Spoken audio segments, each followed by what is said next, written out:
Some might be surprised to learn that the fate of America's economy has already been determined, verified, and announced by the Obama White House. Yet, it has received scant attention from the corporate media. In 2011, economist Kyle Bass interviewed a senior member of the Obama administration about its planned solutions for fixing the U.S. economy and trade deficit. Among the questions he asked was about the U.S. exports and wages, but the question itself was not nearly as important as the response he received from this senior administration official. In fact, this single 7-word response clarifies everything, explains everything, and leaves little else to discuss. We're just going to kill the dollar. There it is, the entire agenda in one short sentence. It explains everything we've been seeing domestically and globally. That one statement makes every other question irrelevant, or otherwise answers all economic questions and explains everything. Nothing else matters. I urge you to ponder that statement and all it implies. Doing so will provide you with the clarity to understand not only what is taking place today, but what is yet to come. It is important to note the specificity of the word kill. Stated in the active voice, it means an unambiguously intentional and deliberate act. The murder of our national currency, the United States dollar, is the ultimate agenda to be implemented under Obama. To kill our national currency will subvert the United States and destroy it from within. This begs a number of questions, including what type of Americans would actually have as their objective the destruction of our national currency. To whom do they hold their allegiance, if not to the American people, whose life's work as well as the toil of our ancestors is represented in the form of wealth held in US dollars? Does this make any sense to us as Americans? The answer is, of course, no. By its very definition, to kill our national currency is an act of high treason by those engaged in this activity. It undermines the very sovereignty and survival of our nation and will have a life-changing impact on every citizen in the US. It will also impact every nation and the people of every nation on the planet, as the US dollar is presently the world's reserve currency. It is an act that should result in the filing of criminal charges against the conspirators, a trial of their peers, and if convicted, a death sentence. It's that serious. According to my source, we are past the point of no return. We will not be able to stop what is coming, but must be wise enough to prepare and get out of the way. The murder plot involving the death of the dollar did not begin with Obama, but he and other conspirators have accelerated the plans, plots, and schemes for its demise. The ultimate objective is to implement an international currency in tandem with a system of global governance. The problem is that most people are not thinking large enough, nor do they understand the magnitude of the lie. They are not seeing the larger picture as their focus is diverted elsewhere.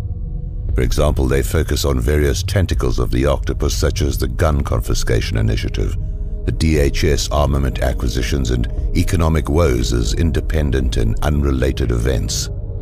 They are not. Meanwhile, others continue to adhere to or even perpetuate the dual-party meme of governance, holding dearly to the notion that there is a practical difference between the Republican and Democratic parties. Have we not seen sufficient evidence that they are now of one party acting in concert with each other?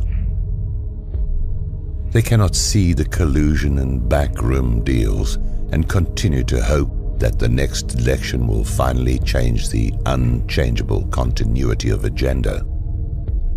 Most of the elected officials are on board with the subjugation of the United States to a global system of governance. Some are actively facilitating this agenda, while others are making nominal objections on the stage of political theater, whilst hoping to earn a seat at the global table. It's entertainment for the globalists, distraction of the masses, and diversionary fodder for the talking heads in the media. America has become a captured operation, captured from within. Think of the Vichy French internal collaboration with the enemy, or softening the ground for a full takeover from within. The takeover of America has already happened. The collaborators have already been installed, and we are now on a path to complete subjugation of a larger global system of governance. If you continue to doubt this, how else would you explain the numerous examples of our dual-party governmental acquiescence of self-destruction? Those who are pleased about the new record-setting stock market highs and various other manipulated statistics that indicate our economy is improving will be the most vocal critics of this report, and who will attempt to discredit the validity of the information offered here. The more intellectually astute will look beyond the statistics offered for mass consumption, not only to identify the deliberately manipulated data, but to understand what is actually driving these false hopes, figures, and data. It is a magic show, and many are still captivated by the magician's many diversions, failing to realize that we are engaged in a global war, while being simultaneously hobbled by enemy infiltrators from within. One reason we are seeing new stock market highs is the rush to the dollar from other currencies, especially in the Eurozone. Another reason is the monetization of our debt by the Federal Reserve, despite the previous denials of Ben Bernanke and others. Simply put, the plan by the globalists, or the central bankers and those behind them, is to create this rush to the US dollar like passengers from a sinking ship to lifeboats. Once the lifeboats are filled to capacity, they will be sunk, and the United States dollar will be completely worthless. As in such a scenario, many will not make it. Many will die from what is coming. The level of evil behind this plan is incomprehensible to the normal human mind. We are at war with Russia. After removing Gaddafi from power in Libya, the Obama-Clinton Black Ops plan was immediately put into action. Benghazi was a logistics hub for arming the anti-Assad terrorists by our own State Department, covert operatives who were shipping millions of tons of weapons to Syria via Turkey and other staging areas. Russia was aware of our actions, and through the attack at the CIA Operations Center in Benghazi by proxy forces, exposed this operation to the world while putting a stop to this operation. It seems that everyone except the Western media reported what had taken place. The dirty little secret which explains why we have not been told the truth about Benghazi is quite simple. The efforts to overthrow Assad from power are continuing, except the arms and munitions shipments are now originating primarily out of Croatia. Overthrowing Assad would pose a direct threat to Russia, both militarily and economically. Are we to expect Russia's Putin to simply accept this without response? No. What is Russia doing to subvert our efforts? He is waging war against America, striking at the weak underbelly of our economy, which is the oil-backed dollar as identified in Michael Reagan's article, Building on a Kernel of Truth. Sadly, the Obama regime is doing nothing to protect us from this asymmetrical war. It's as if they are allowing it to take place. Although it was reported in the New York Times, few have paid attention to last week's meeting between Chinese President Xi Jinping and Russian President Vladimir Putin in Moscow.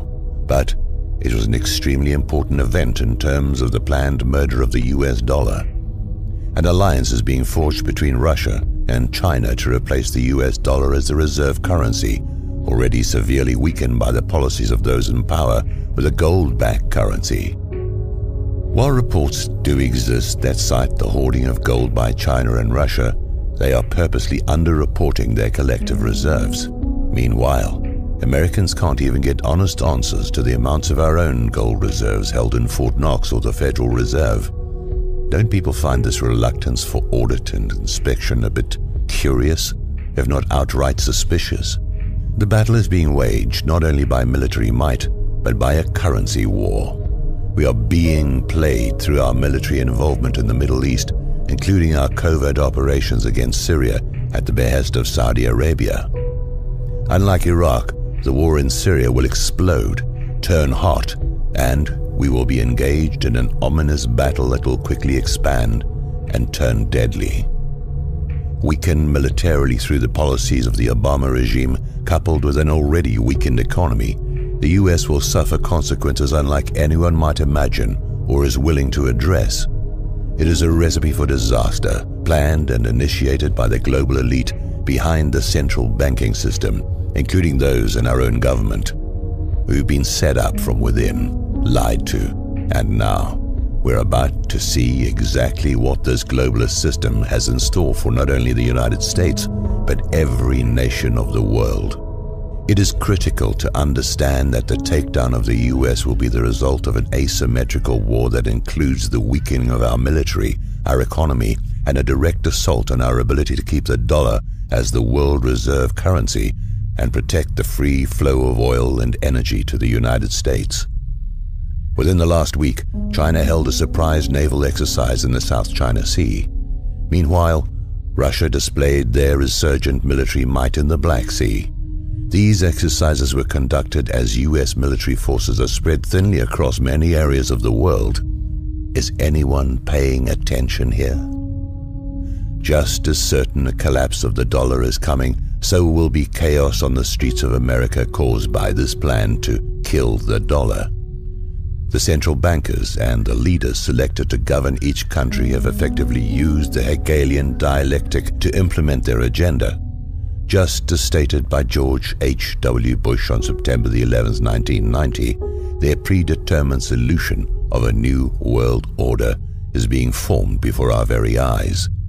They've told us what they are doing, but we have chosen not to listen or failed to understand what was being said. The US has always been the firewall against the globalists. By their persistence, infiltration of global elitists into our government, and covert subversion from within, we are being led to slaughter.